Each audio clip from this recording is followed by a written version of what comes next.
वर्ष में पेजेंट इसमें रनर-अप आप रह चुके हो। आज भारत की बेटी के हिमाचल पे आई है, कैसा महसूस कर रही हो? कैसा महसूस कर रही हो? उसकी आवाज़ बोलो। मुझे बहुत अच्छा लग रहा है कि मैंने एक अदर कंट्री में जाके, जहाँ पे 100 से ऊपर कंटेस्टेंट थे, अलग अलग कंट्री से वहाँ पे लोग रिप्रेजेंट करने आए थे, तो मुझे बहुत अच्छा लग रहा है कि मैंने अपने भारत का नाम वहाँ रोशन किया है। मैंने एक टाइटल नहीं, मैंने 4 टाइटल वहाँ से लेकर आई हूँ। मैं Mrs runner up 3rd rank पर मैं आई हूँ। उसके बाद मैंने बेस्ट आर्टिस्टिक नेशनल कॉस्ट्यूम का अवार्ड मैंने जीता है। उसके बाद मिसेस यूनिवर्स ब्रिलियंस का अवार्ड लेकर आई हूँ और टॉप 25 में भी मैंने अपनी पोजीशन बनाई है। तो मुझे बहुत खुशी हो रही है कि मैंने अपना देश का नाम रोशन करके आया है। काफ़ी कॉम्पिटिटर आपके साथ में थे, कई देशों के महिलाएं थी, कितना चैलेंजेबल काम था? बहुत चैलेंजेबल था बिकॉज ये 7 दिन का पूरा काम था। बिकॉज इसमें एक हम लोगों को सब्जेक्ट मिला था डोमेस्टिक वायलेंस का। उसके ऊपर भी आप लोगों को हमारे आसपास बोलो या हमारे इंडिया में, हमारे कंट्री में जिस टाइप के भी डोमेस्टिक वायलेंस का जो भी शिकार होता है, तो उसके ऊपर अपना अपना प्रेजेंटेशन देना था। तो मैंने सेल्फ डिफेंस को फर्स्ट इंपॉर्टेंस दिया बिकॉज मुझे ऐसा लगता है कि सेल्फ डिफेंस आप अपने बच्चों को अगर बचपन से ही सिखाओगे तो उसे कभी डोमेस्टिक वायलेंस का शिकार नहीं होना पड़ेगा।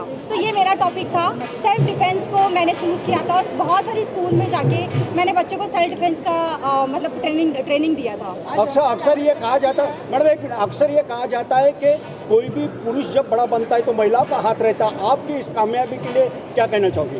ऑफकोर्स मतलब मेरे परिवार का, मतलब मेरे पति का बहुत बड़ा हाथ है इसमें। मेरे बच्चों के बिना सपोर्ट के शायद मैं नहीं कर पाती।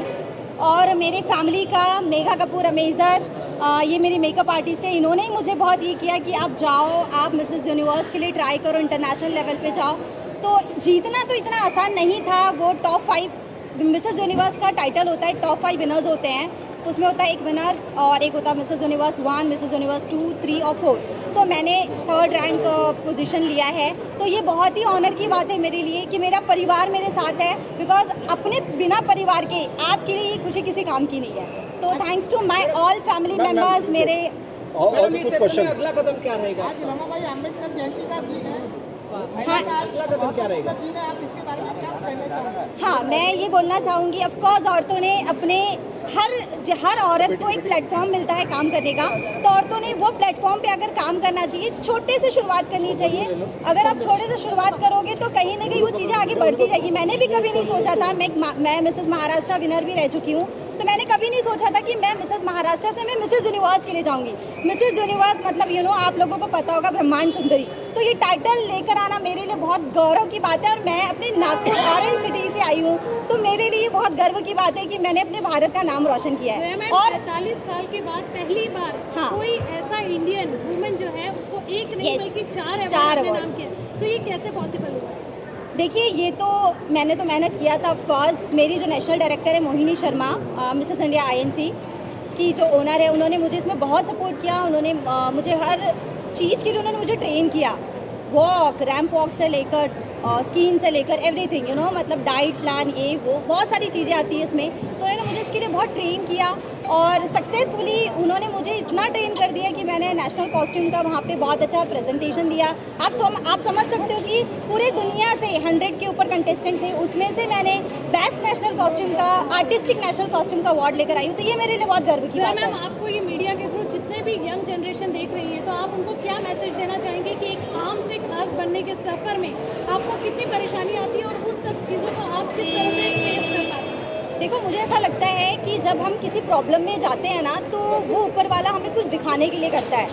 आप मतलब एक बोलते हैं ना, एक छोटी सी एक किरण मिलनी चाहिए हमको आगे बढ़ने के लिए। आपको एक मौका भी मिला तो कभी उसको छोड़ना नहीं चाहिए। एक मौके की जो एक मौका आता है हमारे पास चल के, ऊपर वाला भी वक्त देता है हमको, बोलता है कि ये कर लो, ये कर लो, अपन नहीं करते। बट मेरा हर यंगस्टर्स को ये बोलना है, बी कॉन्फिडेंट। जितना आप कॉन्फिडेंट रहोगे उतना अपने सक्सेस को पा सकते हो। और साथ में फैमिली का होना बहुत ज़रूरी है। जो लोग सोचते हैं कि बिना फैमिली का मैं ऐसा कर लूँगी, वो कर लूँगी, इम्पॉसिबल है। तो हमारी फैमिली हमारे साथ होना चाहिए। बिकॉज जब आप जीत कर आओ तो सेलिब्रेशन कौन करेगा? ऑफकोर्स आपकी फैमिली आपके साथ होगी। तो be confident, be loyal for everyone. तो ऑब्वियस है कि आपको सक्सेस मिलेगी।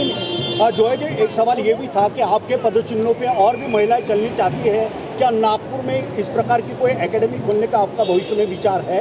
देखिए एकेडमी की तो बात नहीं करती, मेरा जो मोटो है वो मेरा फाउंडेशन को लेकर है। मेरा कारा फाउंडेशन जिसमें मैं माल नरिश बच्चे, अंडर प्रिविलेज चाइल्ड, उसके बाद में विडोज़ जो है, बहुत सारी औरतें ऐसी होती है कि जो पति के चले जाने के बाद में ससुराल वाले काफ़ी परेशान करते, तो ऐसी औरतों के लिए मैं जो भी मुझसे बन पड़ेगा उन लोगों के लिए मैं एक आर्थिक व्यवस्था बोलो या फिर उनको काम रोज़गार लगा के दूँ, ये मेरी इच्छा है। तो मैं अगर मिसेस यूनिवर्स भी बन के आई हूँ तो modelling is a second part, modelling में जाना ही नहीं जाना ये मेरा सेकेंड पार्ट है, लेकिन फर्स्ट मेरा फाउंडेशन को मुझे ऊपर लाना है, मतलब आप कि मैं लोगों के लिए काम करना चाहती हूँ। सबके लिए करेंगे ऑफ कोर्स मेरे फाउंडेशन के माध्यम से जो मुझसे बन पड़ेगा मैं उन लोगों के लिए अच्छा जरूर। मैम, हमने सुना है कि आप इक्वलिटी पे बिलीव करती है, मतलब 50% लेडीज और 50% जेंट्स जो है उनके कॉम्बिनेशन को लेके चलती है। ऑफ कोर्स बिकॉज किसी भी क्षेत्र में मुझे ऐसा लगता है औरतें तो आगे है ही, पर हम ये डिनाई नहीं कर सकते कि हम मेन के बिना काम कर लेंगे। तो ऑफ कोर्स इक्वालिटी, बिकॉज अगर मेरा बेटा है तो मैं उसको डिनाई नहीं कर सकती, मैं उसको निगलेक्ट नहीं कर सकती। तो बेटा और बेटी इक्वल है, दोनों को इक्वल ही समझो तो ही आप लाइफ में कुछ कर पाओगे। आपको भारत देश का संविधान का कितना फायदा हुआ है? बहुत फ़ायदा हुआ है, ऐसा बोल ही नहीं सकती कि किसी भी लड़की को संविधान का फ़ायदा नहीं हुआ है। मतलब फ़ायदा तो हर किसी ने उठाना चाहिए, अगर नहीं भी उठाते तो हर भारत की लड़की को मैं कहूँगी कि संविधान का फ़ायदा उठाओ। सिराज सर, आपके लिए एक सवाल होगा कि बीइंग अ हस्बैंड, आप एक बिजनेसमैन है जिन्होंने आज इंटरनेशनल लेवल पे नाम कमाया है, तो ऐसे ब्यूटी पेजेंट में आप सपोर्ट करने गए थे तो कैसा आपको मतलब महसूस किया आपने? मैंने तो सबसे पहले उसको रिलेशन मेंटेन करना ही सिखाया वहाँ पे। जी, डे 1 से जिस दिन हम लोग एंट्री किए उसी दिन से वर्कआउट चालू हो गया था उनका। वो मैनेजमेंट को मैंने पढ़ लिया था उनके दिमाग को कि ये डे 1 से सब कैच कर रहे हैं। तो कई लोग क्या करते थे, इंडिया की 10 लड़कियाँ तो इंडिया ग्रुप बना के बैठ रही, फॉरेन के तो ग्रुप बना के, अरे फॉरेनर लोग ऐसे जो ग्रुप नहीं बनाते, मुझे उसको वही सिखाया कि आप इस ग्रुप में मत जाइए, हो, आप सबसे रिलेशन मेंटेन करो और आप अपने अपने टैलेंट को बताते रहो। डोमेस्टिक वॉल्यूम के अंदर भी इसने बच्चों को कैसे आगे बढ़ाना, दूसरे लोगों ने बताया कि हमारे साथ ये घटना घटी, वो घटना घटी, तो घटना नहीं, हमको दुनिया को कैसे आगे बढ़ाना है, हमारे बच्चों को कैसे आगे बढ़ाना है और हमारे देश के जो नौजवान उनको कैसे आगे बढ़ाना है, उसने वही दी, वो इसके विनर का बहुत बड़ा कारण भी बनता है। इसको मेंटेन के लिए आपको पैसा कितना मतलब इसको तकलीफ उठानी पड़ी? बहुत तकलीफ हुई ऑफकोर्स, जब आप किसी ऐसे पेजेंट के लिए जाते तो बहुत प्रेशर होता है। जब मैं यहाँ से गई थी, जब मेरा प्रेस कॉन्फ्रेंस हुआ था, बहुत सारी मीडिया यहाँ पे थी, तब मैं बोल के गई थी कि मैं अपने भारत का झंडा वहाँ पे लहरा के आऊँगी। तो ये मेरे लिए बहुत चैलेंजिंग था कि 100 अलग अलग कंट्री से जब लोग आते हैं और उनके बीच में जब आपको कुछ करना पड़ता है तो ये बहुत टफ चैलेंज होता है। मतलब सभी कंट्री से, सब अपने आप में बहुत सुंदर है, सब अपने आप में मिसेज है, सब अपने आप में अपनी बच्चों को लेकर रिस्पॉन्सिबल है। सबसे बड़ा बेनिफिट भी एक मेगा कपूर जो ब्यूटी आर्टिस्ट है, एक 25 लोग जो टॉप 25 में लोग आए थे, ये पूरी टॉप 25 में अलग दिख रही थी। और हमारे मेकअप का भी इनका कमाल बहुत अच्छा था। सेलिब्रिटी आर्टिस्ट तो थी ही, और एक बार फिर जोया शेख के माध्यम से आपको मौका मिला है इंटरनेशनल सेलिब्रिटी मेकअप आर्टिस्ट का, तो ये खिताब आपने अपने नाम किया है, 1 नहीं 2 नहीं 4, तो कैसा महसूस कर रही हैं being a celebrity makeup artist?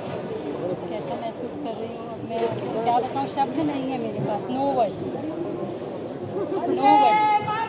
Vande Mataram. ये वंदे मातरम बहुत अच्छा गाइए। जोया मेगा आगे बढ़ो, हम तुम्हारे साथ हैं। ऐसा रहा कि वहाँ पे मेकअप का अगर बोला जाए, thank you very much, thanks to all, thank you very much. देख रही थी नेचुरलिटी बहुत कम थी। हाँ जी सर, ये वो चीज़